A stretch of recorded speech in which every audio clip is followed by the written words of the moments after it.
Welcome to my first impression of the Miss Universe India 2024 contestants. My name is Dani Walker. Thank you for joining me for this episode. I hope that you choose to subscribe and share the episode with friends as well. And if you want to support the channel, hit that super thanks button or check out memberships. This is my very first look of the contestants, although I realized I recognize a few of them. So what I did is I went to the Miss Universe India Instagram page and I checked out the videos that were uploaded of the contestants sharing about themselves and answering the question, what does beautifully confident mean to you? Those were my first impressions, and then I did check out some of their social media to see a little bit more about each of them. So I have very limited information about our contestants. Here are my first impressions, in no particular order. Sushmita is an actor, a model, and dietitian, and you can see that experience is really helping her because she looks very, very comfortable on camera. I also really love her smile when she speaks. Rhea, I am shocked she is only 19, but also not shocked because I feel like India has so many young winners, and it doesn't even matter how old they are, they still do well at Miss Universe. Also, what I learned though is that she was Miss Teen Earth, so that is not surprising. She has experience and it's showing. She did so well for this clip. She is a model and actress. Her initiative is Work Ready with Rhea to help youth skill up, and I love that. Now, she did say confidently beautiful in her answer, and the updated motto is beautifully confident, and I feel like it's really important to know those little things about an organization. She's probably thinking about the old motto. My guess is she probably wanted to enter Miss Universe since she was a young girl, considering that she competed in pageants before, but I hope she'll make that change moving forward to say beautifully confident. Pranjal is only 19 and she is pursuing a bachelor's in law. She's very, very well spoken. I wouldn't have guessed she was 19.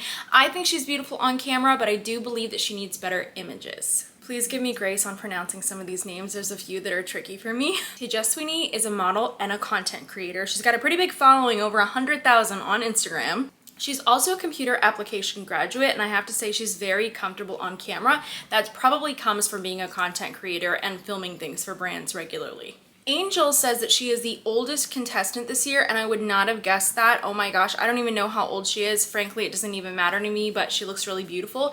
Interestingly enough, she's competed in quite a few pageants, and she's mainly represented Canada. So I was like, okay, so she probably was living or is living in Canada and then competing. And I'm assuming that's happening for this year in a similar way that it happened in the Philippines. So it's kind of like remote titles. So women all over the world can compete for Universe Philippines. And then now it looks like Universe India, depending on your background. Now, she did say that beauty doesn't have an age limit and your dreams don't expire, and I feel like that is the phrase, that is the quote for any of our older contestants right now in Universe. And I would really, really encourage all of my older contestants to choose a different phrase, choose a different initiative, choose something else, like something more than just your age, because the fact is you are more than just your age, and we don't really need to focus on it, especially now, because I think we're just seeing so many more contestants that are now eligible again competing in Universe. So I think we have to kind of move away from that a little bit. So that's just something I think to be aware of. Now, my concern for her is that fine line between experience and then being fresh. So sometimes experience in pageantry is really gonna help you. It's like you're a seasoned competitor, you do really well. And then other times it prevents you from being really fresh in yourself and present. So for me, I feel like when I see a contestant with a lot of pageant experience, it's like 50-50. It can go either way during a competition. Sanjana, she was Feminine Miss India 2019's first runner-up. So look out, here is a contestant with experience, and quite a few of them have pageant experience, and they're also stunning. She's a master's in biotech. She's an engineer, but she prefers acting, and pageants are a great way to segue into that, I would say, especially in India. Ojaswi is a model and actor. She's an animal rights activist, and she looks really, really beautiful on camera. She's also very comfortable on camera, and I would say that's the reason like a few of the contestants were left out of this episode, is because even if they were beautiful, they seemed a little uncomfortable when they were speaking on camera. It seemed tough for them to answer the question just kind of off the cuff without sounding rehearsed or memorized. Archana. So she is a model and an actress, and she stands out to me, and I think she did look great in her video, but this look, this is the look. This is what she needs to bring to Miss Universe India. This is what we need to see.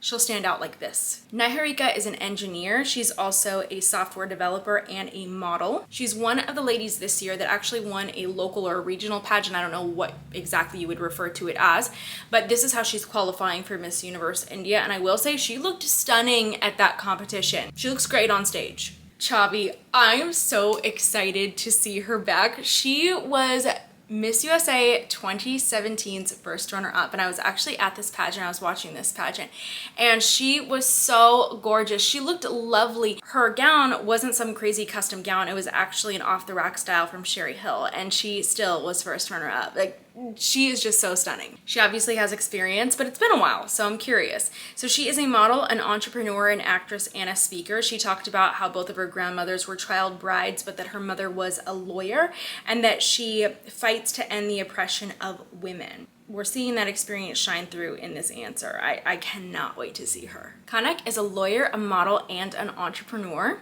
I also saw her Instagram, and she had a very confident walk, and I love that. And obviously I didn't get to see everybody's walks, and that's really gonna change, I think, the way that I feel about everything, but her walk was great, so I'm looking forward to seeing her compete. Anuba didn't speak English, but she was really beautiful, so I went and I checked out her social media, and I found out that she created the project Devi, empowering women through makeup. And also her makeup is stunning here, so this makes a lot of sense, but she cares about empowering women, and I like that. Aksa is in architecture, acting, modeling, and singing. She's a very confident speaker on camera, and that's why she caught my eye for this. Shivali. All right, so I'm very excited for her. So she's competed in a lot of systems as well. She actually represented the United States at Miss Supranational, and then she competed for Miss World America. I believe she was first runner-up for that, and she's been competing in pageants for years. So it's interesting to see her go the way of competing at Miss Universe India and not at a USA state pageant, but I might be wrong. Maybe she did compete at a USA state pageant and I missed it. I'm excited for her. She's got a lot of experience, so I feel like she's gonna be a great competitor.